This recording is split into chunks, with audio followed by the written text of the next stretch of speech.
Now, the prong against Britain, the main weapon against Britain, is the European Union collective, and the weapon against the United States is the penetration of the CIA and its affiliates with the German Himmler scientists and intelligence officers who were brought over after the denazification program was scrapped in 1946. And if you look up Operation Paperclip, that was the first major transfer of Nazis into the United States. So about 700 families went on under Operation Paperclip, but it went on and on and on right the way to the beginning of the 50s. So what happened was that the US intelligence power was taken over to some extent, which was a considerable extent, by a German Nazi fifth column who have been running the show ever since. Now, Kissinger is, I believe, the key to this, and he was instrumental in persuading President Ford to dismiss William Colby as DCI, the Director of Intelligence, in favour of George H.W. Bush. Now, George Bush is the representative in the United States of Deutsche Verteidigungsdienst, which is the German black agency based, believe it or not, in Dachau. And we call it DVD. I exposed DVD. It's nothing to be proud about because we've known about it for years. But I publicized it, and I know for a fact that certain intelligence officers from DVD have actually congratulated elements of MI6 on this exposure, because they think I'm MI6, which is, of course, complete rubbish. Anyway, the point is this, that the the operation against the United States has been run by DVD in Dachau, behind the scenes, and the same applies to the operation against the United Kingdom. Now, the DVD is self-financing, like the CIA, through fraudulent finance, and it advises the German Chancellor about its activities, but the German Chancellor can't tell it what to do, quote unquote. The DVD is running our lives and is the enemy within the enemy, okay? Now, given that the German Geopolitical Center set out the program, how do we know that this is the case? We know it from a document called which has been called the Madrid Circular Letter, which was intercepted in about, I think it was 1951, by the Allies. This was a document being sent to the other Nazi centers in Buenos Aires, Cairo, Tehran, I think, and various other places, Tokyo, from Madrid by the German Geopolitical Center. And this document contains the following slogan: Für uns ist der Krieg niemals vorbei. For us, the war never ended. Now, one of my correspondents, Jack Christella, who is he's British, but he's of German Jewish extraction, emailed me a very, very intelligent analysis and said that he thought that what they really meant was Für uns ist der Krieg nimmer vorbei. For us, the war never ended. I think that's true. I think that's correct. I think that's what they actually mean. In other words, they are Trotskyites. They are Mao Zedong, perpetual war advocates. Now, so we have the problem that we're dealing actually not just, I mean, I've called the European Union our enemy, European Union collective, but within the collective is, of course, Germany, and that's the problem. Now, if I had time, I would have told you what I wanted to tell you, which is I wanted to precede what I was going to say with a little scripture lesson. But I'll skip most of it, and I'll just read verse 1 of Psalm 127. Except the Lord build the house, they labour in vain that build it. That's the point.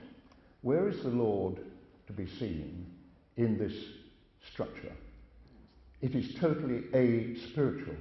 It has no spiritual content at all. Excuse me, I'm a father of 4 daughters. We know that it's not just a question of our physical existence, we have a spirit as well. This entity is not connected at all to our spiritual existence because it is of Satan. And I'm absolutely clear about that, there is no question.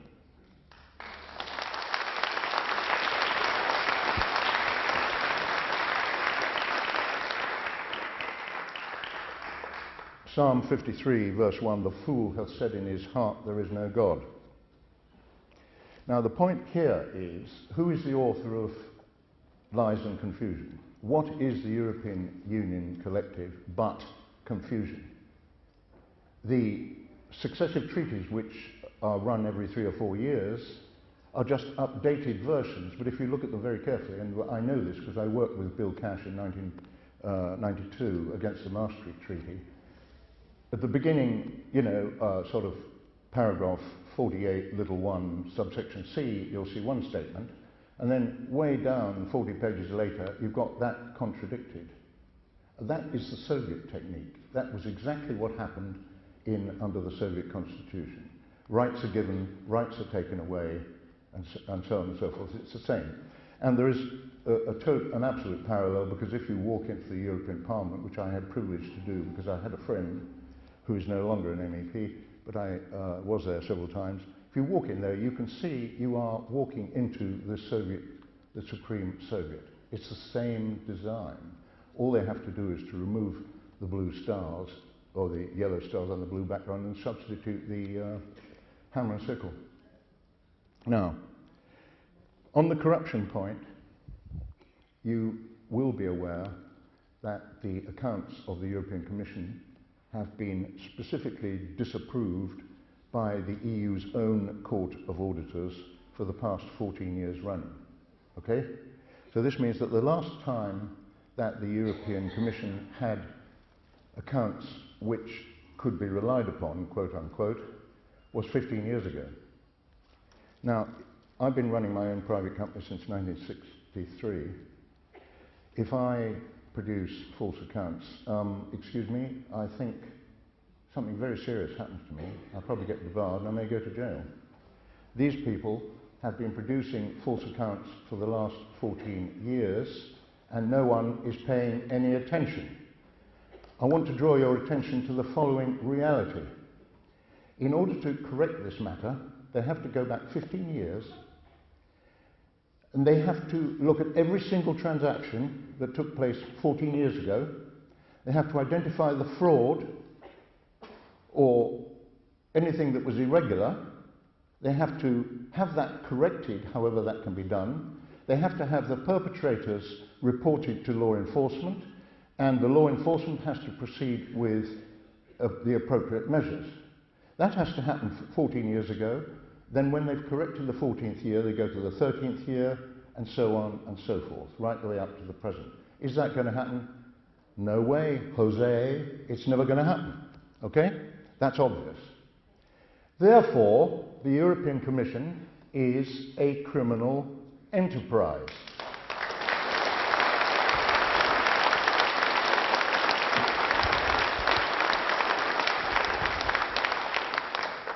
Now, I have a new Irish friend who's absolutely delightful, called Richard Sharp, with an E. He comes through from Ireland periodically on the way to the continent, because he has to drive. And he does odd jobs for me in Europe, and it's very, very convenient. And about 2 months ago, he said, I'll go to the Court of Auditors and I'll look them up. So he literally did a cold call to the Court of Auditors, which is the EU's so-called auditing entity, in Luxembourg. And he got to see a Mr. Giza Novacs, N-O-V-A-C-S. And Mr. Giza Novacs specifically confirmed, and by the way, I'm mentioning his name so that you know I didn't make this up, okay? You can ring him up and he'll have to confirm that what I've just said is accurate. He confirmed that, yes, the European Commission's accounts have not been approved for the past 14 years. The European Commission is a criminal enterprise. Let me introduce my friend who was set up, by the way, Ashley Moat, MEP, who is a close personal friend and is an absolutely delightful man. He stepped down as MEP for South East England in June. And virtually the last thing he did was to go to see the Serious Fraud Office. Now in 2005, he had previously been to see the Serious, I think it may have been 2006, he'd previously been to see the Serious Fraud Office with 2 large files, copies of which I hold. These files contain detailed allegations of criminal fraud committed by at least one enterprise, and I think there are several, which are registered in England and Wales, which did or do business with the European Commission.